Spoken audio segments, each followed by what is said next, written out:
Welcome to the tutorial lectures on Python. In the previous few lectures, we have discussed various control structures, the operators supported by Python, so how to create variable identifiers, all these things we have discussed, and in today's lecture, we'll discuss Python specific data structures. So before proceeding further, let's see what is the necessity of understanding the data structures in the context of the programming languages. Is it like we are studying the data structures just because they are the fundamental concepts of programming language? Of course, they provide the fundamental concepts, but in addition, these data structures helps us to improve the efficiency of the program that we develop. The data structure that we choose for developing a program will have a lot of impact on the execution time of the program. The time required to execute any program will be affected by the data structures that are used to implement the program. So to design the efficient programs, we have to smartly select the data structures that are used in developing the program. So what data structures are? Data structures basically provide a way of storing and organizing the data. That is how the data is internally stored, whether the data is sequentially stored or non-linearly stored. So is there any ordering in the data, and how they are stored internally in the memory, whether they are stored in the consecutive memory locations or they are stored in non-consecutive locations. All these things will be decided based on the data structure that we choose. In addition, data structure also will tell us what are the various operations that can be performed on the data.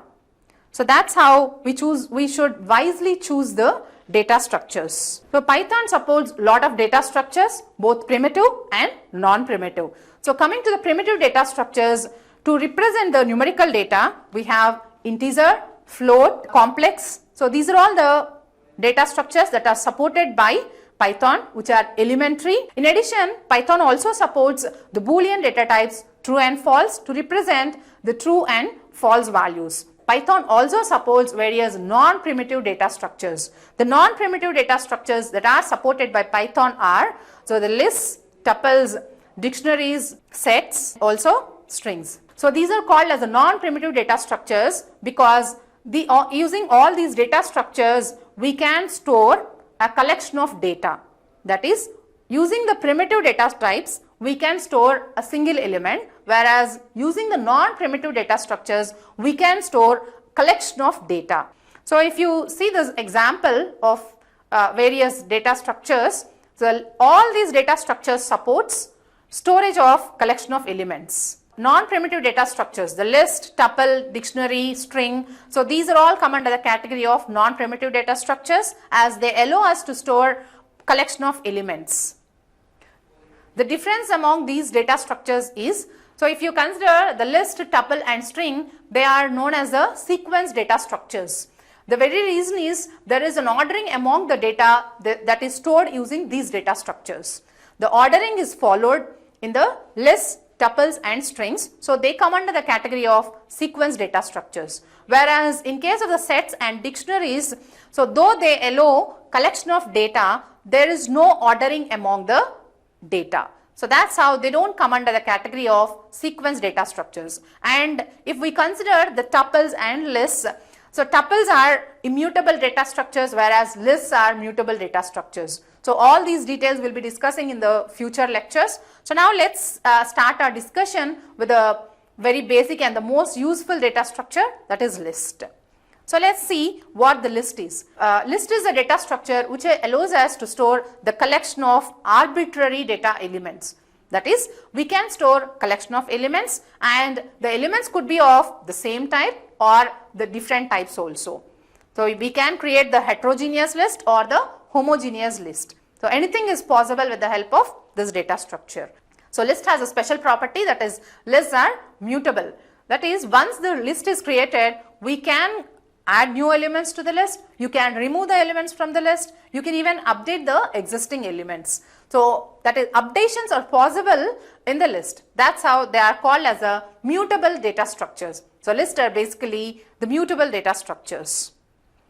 And while creation of the list allows us to store various types of data elements, like it allows the strings, it allows to have integers, floating point numbers, complex numbers, strings, or even a list also. So you can have a list with another list as a data element, which is called as a nested list. Let's see some of the examples of the list. So here we have a list which is created using all the elements as numbers, that too integers. So an integer list, which is a homogeneous list. Now we have another list here which is created using all the elements as strings. A collection of strings are created as a list.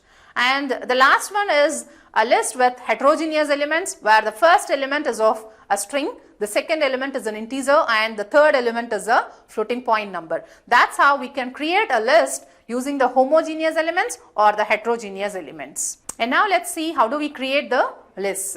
So lists can be created where the collection of elements are enclosed within the rectangular braces, where each element is separated with comma.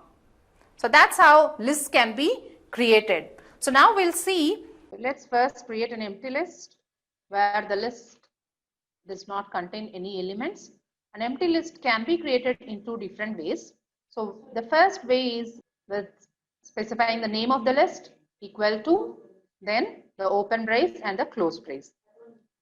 And because there are no elements in the list, just leave it as such. And now L1 is created as a list with no elements. That's an empty list. And if you want, you can check the type of the variable L1, the object L1. Now you can observe here, L1 is created as a list. Though it doesn't contain any element, an empty list, so it is created as a list. Now let's create another list, L2. I'm showing you creation of empty list, the other way to create the empty list. So we can even use the list constructor to create the empty list. Now L2 is created as an empty list, and to check whether it is a list or not, we can use a type function. So remember, type is a function which is used to check the data type of a variable. So now I hope you understand how do we create the empty list. Now let's see how do we create lists with some elements. And now let's create a list with integer elements 10, 20, 30, 40, something like that. So now we are creating a list L3 with a collection of elements where all the elements are of type integer. So I can say this is an homogeneous list. Now if you want to check the elements of the list, so these are the elements of the list. So while creating the list, each element must be separated with a comma and all the elements must be enclosed within the square brackets. So that's all we need to do to create a list. Now let's create a list with collection of strings. I'm going to create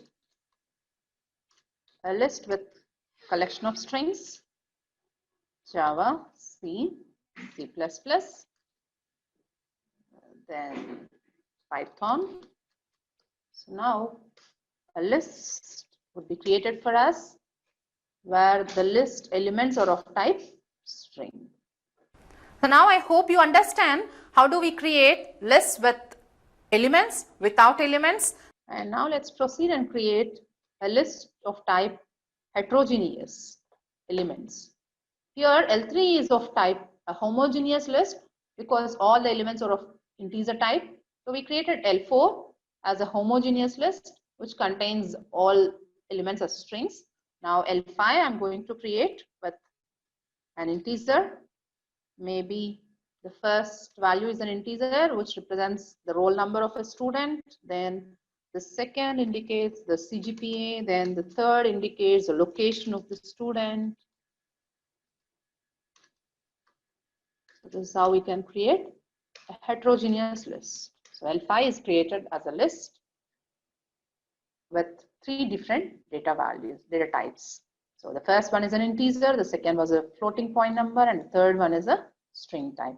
So that's how we can create lists of type either homogeneous or heterogeneous or even the empty list. Now let's create a list as a nested list where I can have a list inside another list. 70. Now, if you observe, the 60, 70 is the list. But even if it is a collection of elements, this is treated as a single element. So now L6 is created as a list. That's a nested list because it contains a list as an element. So it's called as a nested list. Now let's check the length of the list. Length of L6 is our list. So here you can observe 10, 20, 30 and 60, 70. Of course, two elements are packed together as a list and then we are feeding it as an element to the list. So altogether, how many elements we have in L6? 4 elements only. So that is, this list is treated as a single element.